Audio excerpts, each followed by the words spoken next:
The warning signs are there. It's pretty clear.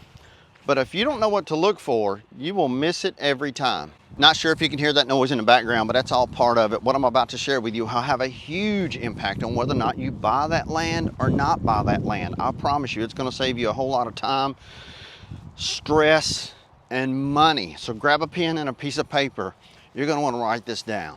If you haven't already done so, subscribe to the channel. My name is Wayne Turner. For nearly 30 years, I've done everything when it comes to real estate. Buying, flipping, selling, building, you name it. We've done just about everything. So we share with you over on WayneTurnerTV.com. That's the channel. Everything you want to know, need to know, and should know when it comes to anything and everything real estate. Also, if you know someone that's in real estate or looking to buy a piece of land, about to buy a piece of land, be sure and share this video with them. I promise you, they will be more than grateful for the information that they will learn in this episode. So let's jump into it. Number one is avoiding landlocked property. You don't want to buy a piece of landlocked property without some sort of an easement or right-of-way. It seems pretty simple, but it's happened to thousands of people.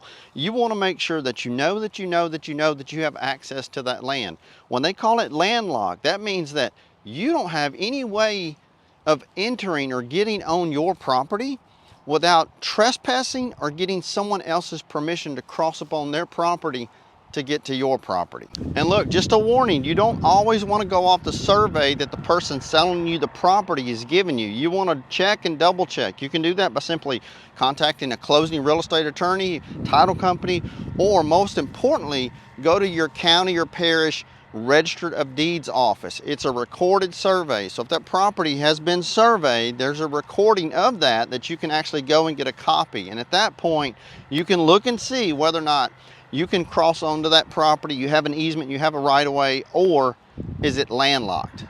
Now look, just because it's landlocked, that doesn't mean it's the end of the world, but you have to know this. You're gonna have to more than likely purchase some sort of an easement or right-of-way, typically 25 to 50 feet.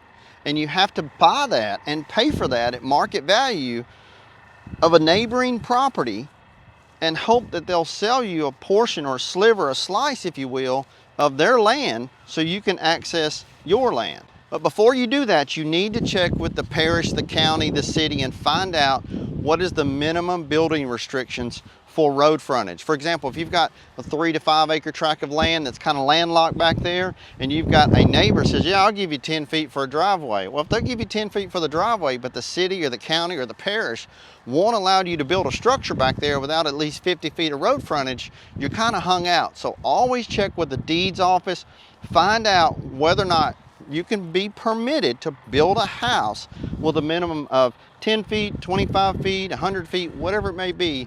Every city, county, and parish is different. The second thing is buying a piece of property that you can't do what you want to do with it. You can't put a home on it, what you want to put on the property. And believe it or not, this is not just for like subdivisions. This is large acres and tracts of land. There's this thing called deed restrictions and covenants and homeowners associations and city coordinates. You got to make sure that whatever it is that you want to build on that property, you can build on that property before you take ownership, spend money, and take possession of that property. And look, don't shoot the messenger. I didn't make this stuff up. I just think it's important for everybody in the world to know this information when it comes to buying a piece of land. They're not making any more of that stuff. So when you buy it, you got to know that that it's going to be yours, and no one's going to send you a cease and desist letter. That's basically a nice word for saying you got to stop working immediately on your property. So believe it or not, there are homeowners associations that restrict you from even putting, for example, a circle driveway on your home, even though there's homes in the neighborhood with circle driveways. There's deed restrictions that will prevent you from building a certain size of a house. It may be too big or too small. There's restrictions there. You just want to find that stuff out. You want to know that stuff. It's public record, it's public information. You just want to make sure you get a copy of it and read over it thoroughly. And it's boring, tedious stuff. But if you don't want to do it, simply pay an attorney who has a paralegal and they will do it, and just tell them specifically what you're going to do with that property, and they will read through it, probably charge you $500 or $600, but they'll tell you really quick without you having to read all of that what you can and can't do on that property. And listen, you do not want to buy a piece of property sight unseen. You want to lay hands and walk on that property. And when you walk that property, you need to have these things with you. It's really simple. Covered up with a lot of clothes, because there's things out there you don't want on your body. You don't want to have bites where you can't reach and get to.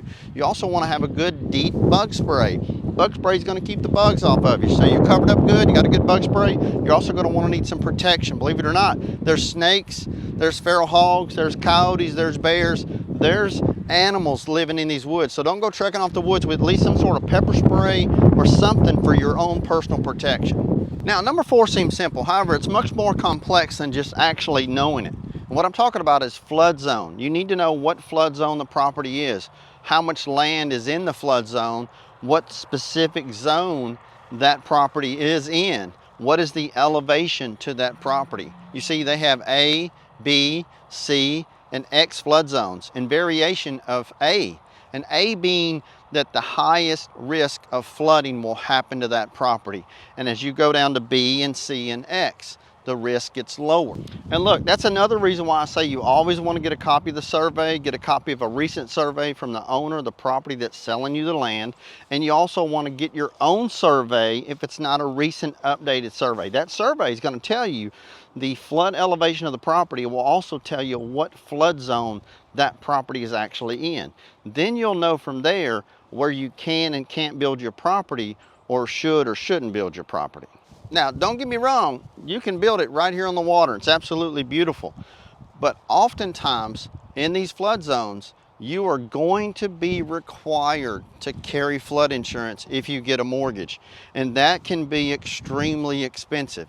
You see, if you're in flood zone A, you have to build above the flood elevation stage to lower your insurance. If you build a slab house and it's at or below the flood elevation level, it could literally cost you thousands and thousands of dollars on a yearly basis just for flood insurance. Now, there are ways that you can prevent a lot of this crazy expensive, and don't be afraid to buy a piece of property that's in flood zone C or X. If you live on the Gulf Coast, and a little bit of information, if you will, is 25 states in the United States actually border the ocean. Think about that. So there's water everywhere. And even if you're in an internal state like Kentucky or Tennessee or Wyoming, there's rivers and creeks and streams. So it's always important to know what flood zone you are in. If you're in flood zone A, it's going to cost you more for flood insurance. And if you get a loan, it's going to be required. Me personally, I would not live anywhere if I'm in any sort of a flood zone without flood insurance. Now look, just because you're in flood zone C or X doesn't mean that that property has flooded or it will flood. It just means that you're in a higher risk of it actually flooding if it wasn't in a flood zone. And just because the land may flood, that doesn't mean the house will particularly flood. That's when you got to build the property up. Here's what I personally recommend. Whatever the elevation stage, they'll do what they call a flood elevation. And they'll tell you where the base flood elevation is. And the land may be below the base flood elevation, but you can build your house above the base flood elevation. Now, you're still going to be in flood zone A, but it's going to be substantially lower for your flood insurance if you get a mortgage or not get a mortgage. If you get a mortgage, you got a loan, you're going to have to require it. Lenders require it. If you pay cash for the property, you don't have to, but just keep in mind, you want to make sure that you at least have insurance, because your regular insurance on that property will not cover it. Regular homeowner's insurance does not cover floods. So how you get around that is you build the house above the flood elevation. Have you ever been to Florida? Have you ever been to Alabama, on the Gulf Coast, anywhere, up Maine, anywhere? Houses are raised off the ground. You can drive a car under them, that sort of thing. The reason for that is those homes, the first floor of that property that's livable space, is actually at or above the base flood elevation stage. And that keeps your homeowner's insurance low. It also keeps your flood insurance much lower. Next thing I want to talk to you about is trees, dirt, water, and minerals. So when it comes to cutting down trees or bringing in dirt, you want to make sure that you can actually do that. I know it sounds crazy, it's your land, don't shoot the messenger. I'm just telling you what I've seen, and it costs people thousands of dollars over the years where they take out trees and get fined. And listen, it's not just the county, the city, or the parish. If it's a residential lot in a homeowners association, those HOAs, if you go to taking out trees, if it says in the restrictive bylaws and covenants of that HOA that you're not to cut down trees, they can literally send you a cease and desist. That's a nice way of saying stop working on your property, and they can fine you thousands of dollars because you cut down your trees. Now look, the same goes for dirt. When you bring in dirt, you have to know that you could be displacing water, lots of water. And when you displace water, it can be taking away water or adding water. But displacing water can get you a big, big fine. And you may be thinking, well, Wayne, I'm just going to bring in 50, 60 yards of dirt. I'm going to bring in a little clay. I want to build it up. That way it's above the flood elevation. Listen, I'm just telling you, I've seen it happen time and time again where I get phone calls from people that have bought property and say, Wayne, I had no idea. And I try to tell them, listen, do your due diligence. I'm trying to help you here. You don't want to start doing all this stuff and then get phone calls and letters and got to get an attorney involved in all that.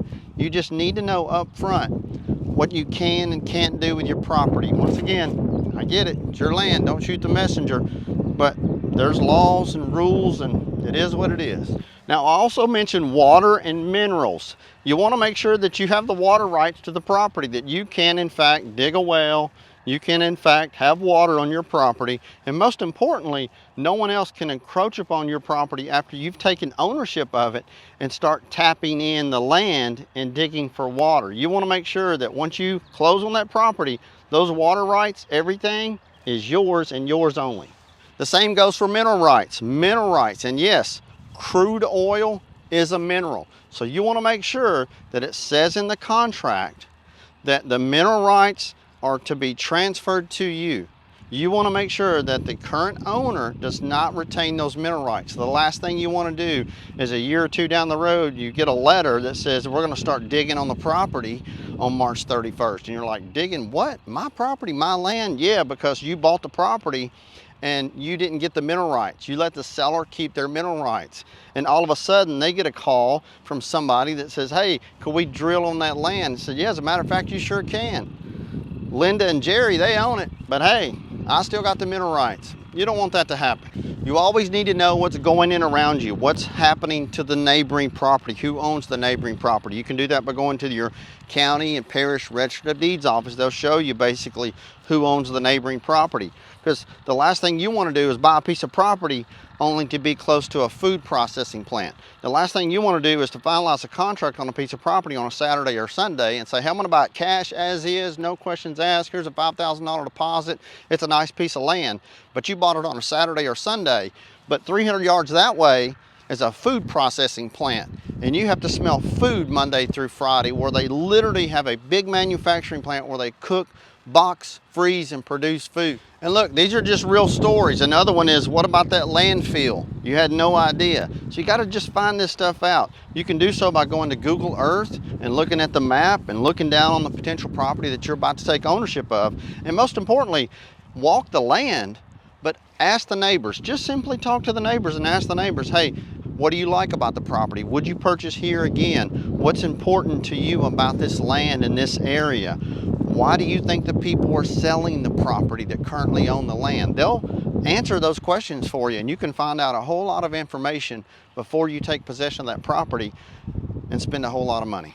Now look, just know I share all this with you so you're not freaked out or startled by it, but a good contract, and listen, almost every state has their own contract. They're anywhere from 8 to 11 pages, and you want to go off that contract. And the reason why is because most of those contracts are for the benefit of the buyer. They're very protective of you, the buyer, and they will state in there that the mineral rights are to be kept or transferred to you. Now for number 6, and this is caught many people off guard because you think it's just something that's really simple, right? You buy a piece of land, you want to connect it to the city water or city sewer. You need to find out, is city water, city sewer available? And if so, how far off the property are you going to build your property, your actual house on the property? If you don't have city water, you don't have city sewer, it's really simple. You can dig a well.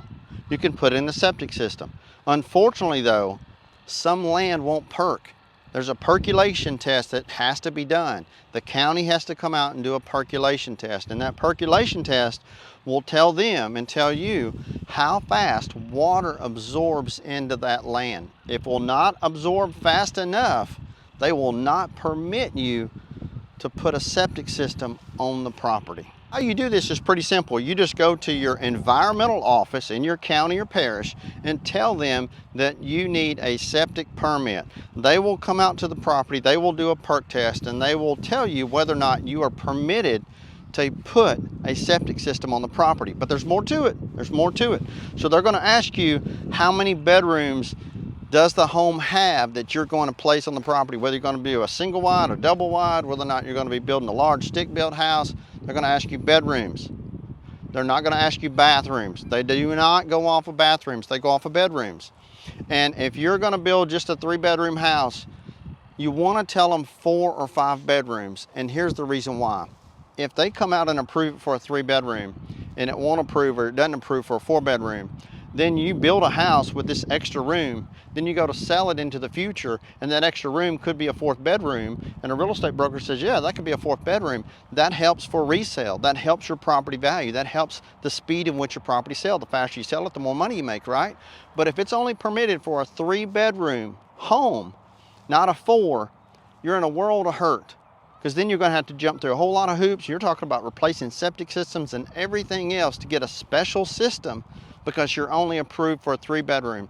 When in doubt, always tell them at the environmental office that you're going to put in a 4 or a 5-bedroom.